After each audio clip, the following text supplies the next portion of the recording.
Hi. I want you to imagine a world where obtaining backend data is as simple as writing a query, where your apps are always up to date, where offline first is only a caching decision about what kind of your backend you replicate in your frontend, and where object relational mappers or manual GraphQL resolvers or mappers in general don't even exist. We want you to imagine a world where you are right inside the database. And with that, welcome. This is David, my name is Malte. We work at our own small software consultancy where we consult people on the stuff we're talking about today as well. And a lot of this work that we're going to cover today originated from ETH Zurich's systems group, and especially from Frank McSherry, who's the creator of some of the systems we're going to introduce to you today. So, what better way to start a Rust talk than to show some JavaScript? So, of course, if we start at the front end and want to make this utopia come true of writing them in a declarative and reactive manner, we could just imagine what this should look like. At the bottom half of the slide, you can see the front-end function, so it's just a component, and we just describe what we want to display, some senders. And at the top, we see a declarative query. This is written in Datalog, but it basically fetches the names of the senders of the messages that the current user has received. So you can see on the message ID slide there, message ID entity there is the recipient, and then it matches all the sender IDs and gets the names from them. So you could also write SQL if you're more inclined to do so. And this gives us a very declarative manner of specifying our data needs in the front end. And since we register this query, as you can see down below, what we want to say with that is that you also don't have to worry about at what time this data arrives in our system. We always think that our data just will flow into the system and changes will propagate through the system as soon as they arrive. We in the front end don't have to care about this at all. So declarative and reactive front ends are something you can kind of have today if you look at libraries such as React or think about component queries. But if we now look at the whole full stack of things, things look quite differently. So we are not really reactive anymore, since we mostly resort to polling. We ask time and again our backend, is there something new? Is there something new? Without knowing if there is something new. And there's also a translation step between the application server and the source of truth. Since, for example, if we use an object relational mapper or manually implemented GraphQL resolvers, we always have to kind of speak to our source of truth and translate the queries we formulate in the front end so that our application server can actually understand them and the backend can understand them. What we would rather like to see is something that looks like this and is partly stolen from Tonsky's great blog post, The Web After Tomorrow, where we have a source of truth up top that models all of the data. And the first thing we can model is, by using a declarative query, what kind of data should be accessible to the current user. So this is the front end, the accessible data here in the application server. We also, in a declarative manner, want to formulate what of the data is currently relevant. This is the query you just saw in the front-end JavaScript code thing where we specified what data we're actually interested in. And lastly, we want to push this data into the front end instead of asking for it and pulling it to make things reactive. So, if we want to reevaluate how we build this full-stack architecture, the first thing we have to look for is a push-based programming model to avoid or to become reactive. And if we look somewhere, we might stumble upon the Dataflow Programming model. And this really is a nice way to model these kind of things, because in the Dataflow Programming model, you model computations as graphs. The nodes in these graphs are operators, called operators, and they do some work or some computation. So for example, if you have a map operator, it takes some data and it will map over it and produce a result based on it. The edges specify from which operator to which operator data can flow. So for example, if you have a join operator, it probably has 2 input edges and produces a single output edge. And this offers some nice characteristics. So for example, there is no central coordination needed. Data coordinates the execution of the data flow. Secondly, and this plays nice with Rust, or if you want to implement this in Rust, we don't really need to fight the borrow checker, since every operator owns its own part of the data. So there are never 2 separate entities owning the same part of data and fighting over it. Lastly, it's quite easy to distribute, since we can just clone operators and chart the data we input into our system, and then just feed one operator one half of the data and another one the other, and this way parallelize with ease. And an implementation in Rust based on this data flow model is called Timely Dataflow, and it offers distributed data flows that can even be cyclic. And this looks something like this. So this is an actual Rust program using Timely Dataflow. And the first thing to notice here is that you always write a Rust or a Timely Dataflow from the perspective of a single worker. So while constructing my data flow, I don't have to worry about distribution or parallelization. I can do all of that stuff later on. Then comes the first stage of data flow programming, the creation of the actual data flow. So this is how we construct the data flow from small operators that are chained together. And to the right here, you can see a visualization of that. So we're ingesting some data, exchanging it to possibly other workers, and then inspecting it. And then, as the second stage of the data flow programming, we're actually running it. So now we are feeding, after we have created the structure, we are now feeding input into the data flow to compute something. So, now that we know what data flows are all about, we can re-examine our introductory problem of thinking about how we can build a full-stack architecture using that. And if we squint a little, it could look something like this, where we have the ingesting operators in our data flow being the source of truth. Then we have the application server level, which is the actual data flow computation and which will narrow our data down to relevant data and apply access policies. And lastly, the sinks in our data flows, so the exit nodes, are our frontend. And of course, we won't model our frontend as a data flow operator, so this is more of a conceptual data flow sink, but we can actually model all of the backend stuff as a data flow, as a real data flow, or in this case, a timely data flow. So, what does this look like? The first thing we have to worry about is how we now model our data, because we are not anymore in a static mindset where we have just a database sitting somewhere and we query it, but we are talking about data flows, and as the name suggests, data is streamed through the system. And what we propose is using a fully normalized attribute-oriented data model, so something like the 6 normal form. And in that data model, the fundamental unit is the fact, a triple of entity, attribute, and value. So for example, if you have an entity 1, it might have an attribute name, and the value of that attribute is Peter.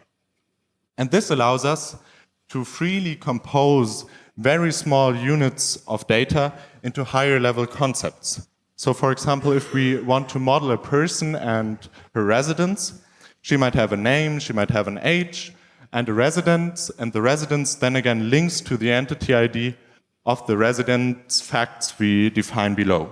And this composes, as is quite straightforward to see, to a higher level concept such as a person or a residence. If we model this in a database setting, we would have a separate table, since we're completely normalized, for every attribute. So for example, the person name has an entity column and a value column. If we now want to transfer this to the data flow setting, where we want to talk about streams, we can think about entity and value streams. So we introduce the notion of time, because in a streaming world, we have to somehow define at what point this data arrived. So Alice, for example, the name Alice was introduced at T0. And we also want to make multiplicities or differences explicit, because data can change in a stream. Alice's name as of T0 is Alice, but later on she changed her name to Bob. So in this case, by using these multiplicities and additions and retractions, we can say at T2 we retract the fact Alice is, or the person name is Alice for entity 1, and we add the fact Bob for entity 1. And this also allows us to become very reactive, since now we can observe or make explicit every single data change in our system. And if we now want to arrive at this higher level concept of a whole person, what we're going to do is we consolidate the streams, that is, we add together all these differences and subtract the ones that are negative, so that we obtain a consistent view as of a common T star. So for example, if you have a person name stream, person age, which will probably update more frequently, and a residence, we just sum up all these facts to obtain the person table as of some consistent time T star. Cool. Now we have a data model that can express everything we want from our full stack application in a Dataflow setting. But what is still missing is making things declarative and formulating queries on top of that. So the first thing we want to do is register a query, again, so that every time something changes, updates are pushed, for example, via a WebSocket connection to our front end. And we also want to make sure that we can even formulate very complex queries, such as access policies, using that model. So here, this is a reachability query, so for whatever reason we might be interested in finding out all of Alice's friends and friends of friends. And again, it's Datalog, but what it basically does is it takes the first clause and matches it, so these would be direct friends, or it matches the second clause, which is a direct friend of one of the friends or friends of friends we have already discovered. And even if you don't read Datalog all day, what you can see here, just from syntax, is that we're still using these facts we defined before, even now that we're in our query world. What is not so straightforward is that to match these clauses, we have to introduce additional operators. So for example, here, matching on the hop is nothing more than a relational join. So we have to have some kind of means to express this in a Dataflow setting. And iteratively calling the reachability query means we need some kind of iterate clause. And especially if you know stream processing and data flows, this is often very hard to do. And fortunately, again, there is already a system, again, written in Rust, that solves this. It's called Differential Dataflow, and it provides complex operators. So to the left, you can see a differential data flow having these iterate operators and this join iterator, and it looks just like any other Rust program. And the cool thing about differential is also that it can incrementalize these operators. So if we, at some later point in time, change a fact, we don't have to recompute all of the friends of friends from scratch, but can just do work in the order of change. So now that we've covered how we can actually model these complex query matching clauses in our Dataflow world, what is still missing is kind of obvious. How do we get from the query representation to the Rust representation? And this is what David is going to talk about. Okay, cool. All right. Yeah. So Malte just sort of explained the way we end up with these Rust programs written, these tiny programs written in Rust. And we know how Rust works. We write this program, we compile it, and we run it.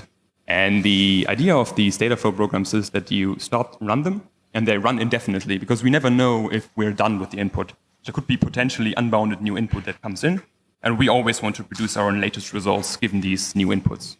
But as a client talking to some sort of database, we always have this interaction model that the client comes at some arbitrary point in time, asks the database to compute some query, the database computes the query, the client takes the result and minds its own business. So this is sort of this mismatch between a statically compiled Rust program on the right-hand side doing this Dataflow business and a dynamic query from a client. And what we build is something called 3DF, which stands for Declarative Differential Data Flow. And what you can see here is sort of an excerpt of the plan abstraction. We have this plan enumeration that is a Rust data structure. That is the idea of that provides the server with a plan of how to implement these operators. So the idea is that we enumerate all possible operations that clients could ask us for example, the join operation. And when we give the server or someone implementing this 3DF library this plan struct, he'll just walk through it and implement all these plans. And what he does do when he implements this plan is that we basically take all these operators we saw earlier from Malte, and we just stick them together and hand back the client some, for example, a WebSocket with the stream of the resulting data. All right, maybe it's time for a quick recap. We've covered quite some ground, I hope, thus far. And the first thing was basically having a runtime to run these Dataflow programs in. This is timely differential Dataflow. Then we talked about the way of how do we model our data such that it makes sense in a streaming setting, having all these normalized attribute streams coming into our database or into our system. I just told you how we can make this whole dynamic by using this 3DF layer that interprets these query plans and constructs, in a running Rust program, constructs these data flows and hands us back the resulting data or the results. And using this declarative layer, we can actually now query this system, and the system will produce these data flows and keeps us up to date with all the data needs we may have as a client. But of course, we need to now think of how this now fits into the front-end story. So we're going to do this now. And so what we're supposed to do here with this talk is giving you the idea that a client is actually also just a peer to the database. And or in another sense, the client is basically has the illusion that he sits just next to the database or inside the database. So he has all the query power that a normal relational database has, and there's the whole rest of the stack is abstracted away. And when we start thinking of this, just as a quick reminder, maybe relational databases are also great at modeling states for the front end themselves. So if you have some front end application that some web page that renders different things, you can think of the state of this web page as being the database. And if this is different parts, for example, this message part needs some data, it'll actually just query its local database and ask for the data. And if it wants to do some transitions, for example, someone puts in some data in some text field, it'll just transact this data into the local database. So there's there's already a good fit of using a relational database as your means of modeling front-end state. And now, when we talk about databases, usually we say we have a query, and the query will be evaluated, and we get a result set. But the whole story we are telling here is that we actually want to replicate the database for the client, so that the client feels like he's right inside the database. So what we want is this function f that takes the database and gives us back sort of this selective database that only contains the data that is accessible, relevant, and important for the application itself. So the question is now, how do we go from queries to this sort of replication queries, or from this? What is this function f that makes it possible for the application database to be replicated in this sense? And the first thing is for us to notice is that if we use the same data model in an application database, that makes things so much easier. So we'll use exactly the same thing that Malte told us earlier, that our application database itself is also this database of facts. So we have these triplets, entity, attribute, value, that make up our local database. And there is one implementation in ClojureScript/JavaScript called Datascript that'll do that. That gives us a Datalog interface over this local application database. And now our job is now sort of how do we populate this database with all the facts that this client is interested in seeing. And the idea is to query for all the attributes that the client is interested in. These attributes are in itself binary relations, so that when we query it, we get back some triplets, entity, attribute, value, that the client then can directly put into its local database. And to make this sort of a bit clearer, I come up with a simple example. We on the right-hand side again see this query struct or this query in Datalog, where we have like some message sender query we ask and the query body, starting with the find and having all these clauses. And if we look at what the find says, it says we want to have the methodology which corresponds to the entity we're wanting to find. We have a value, which is value of this thing. And of course, we give it a name, and this is sort of the fact. So the right-hand side query, this message sender query, will result in a stream of entity attribute value triplets that we then just can put into our local database, and thus populating the message sender and replicating it at our local database. And the cool thing is we don't need to necessarily only replicate data. We could potentially use the full power of our Datalog or SQL query language to just do some aggregations, do reachability queries that Malte showed us earlier. We have the power to actually write we have the power of a full declarative query language to describe all the data needs we'd like to have replicated at our local database. Oh, and some of these things may seem a bit effortful because we need to take all these different attributes maybe corresponding, for example, to the same entity. But there is something called a pull syntax, for example, where we can say, I want to have all the attributes corresponding to some one entity. That just makes a few things easier. All right. Now let's step back again and have a look at what we've covered so far. From the beginning, we started with the system that allows us to write these Dataflow programs, distributed Dataflow programs, and gives us this push-based access model to it.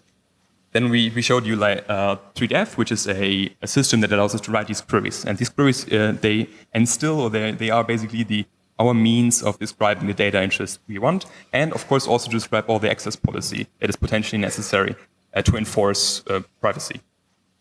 Then now we covered like when these streams come in, all these entity attribute value streams come in, we just put them into our local database.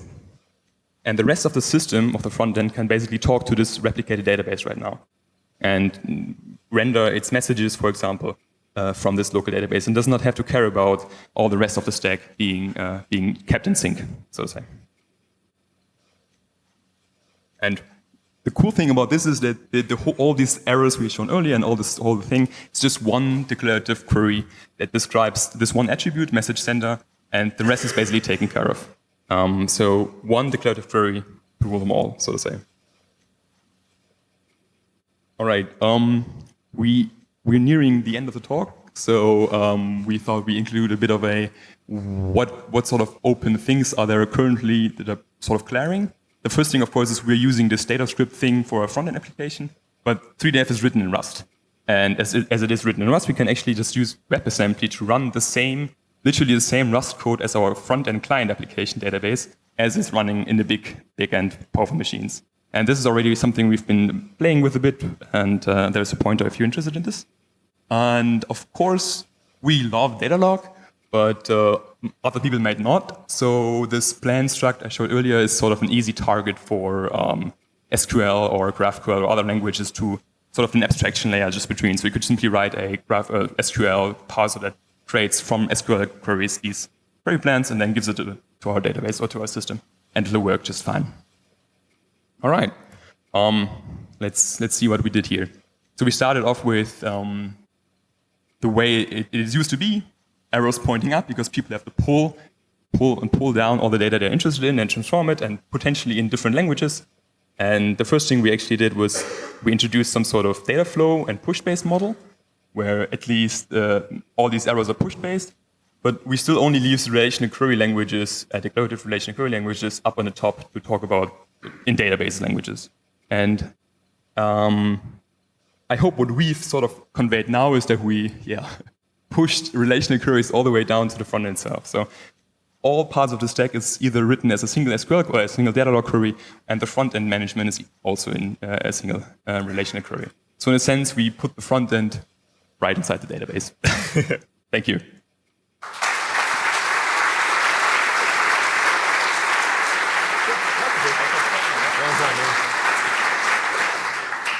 Thank you for this great talk. Are there any questions in the room? Please raise your hand.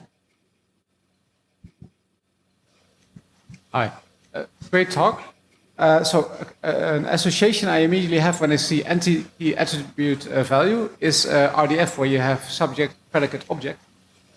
And I was wondering, the semantic web, which is based on also these kinds of triples, would benefit tremendously from having sort of client-side small database.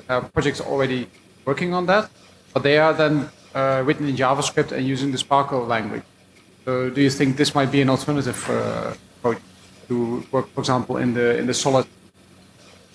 I would say if you're interested in these sort of incrementalizing this updates, so if your local database is really interested in getting push-based access to all the rest of the data that is potentially needed, then of course the stuff I showed you, WebAssembly, is super early. So we just evaluate like basically a super simple React front end that does some funny cursor movements and colors. So it's not at all like I wouldn't at all suggest you use this right now, but definitely in the future, yeah. I would think so, yeah. All right. Yeah. Next question.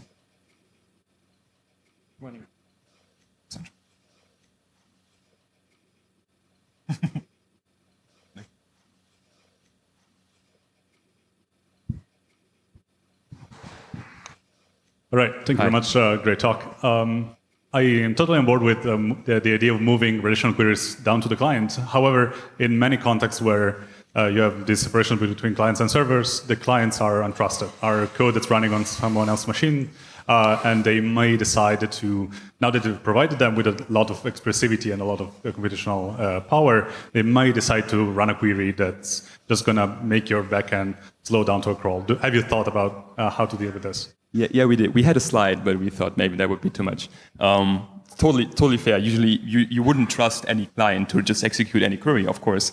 There are two things to this story, basically. One is worst-case optimal joins, which is like a research topic where you can actually do all these join operations in the sense that even if clients ask for weird join queries, we won't blow up the whole server because we sort of are smart in these worst-case optimal cases. And if we restrict the aggregations to sort of only count some basically semirings or monoids, then people cannot, as long as we don't allow user-defined functions and aggregations, it couldn't blow up too much in a sense. And if we also, last part is basically access policy. So the access policy must be enforced not by the client itself, but of course by our system. But yeah, great question. The last question, does anyone?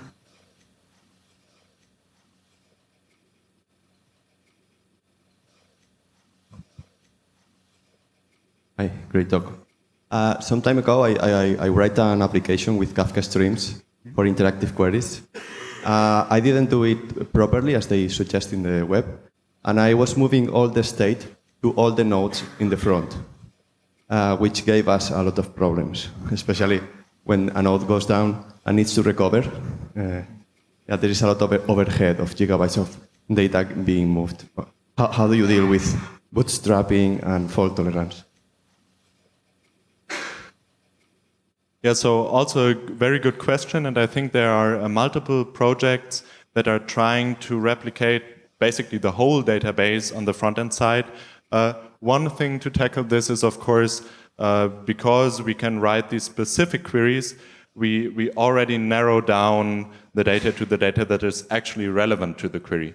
The other thing is, for example, if you want to recover from a node breaking down, that you don't have to send all of this data over as deltas, so not only the differences, but that you can, of course, think about creating snapshots views, similar to what we showed about the table as of T star, so that you can send over an entity just as a single serialized entity and not have to replay all the work you've done before.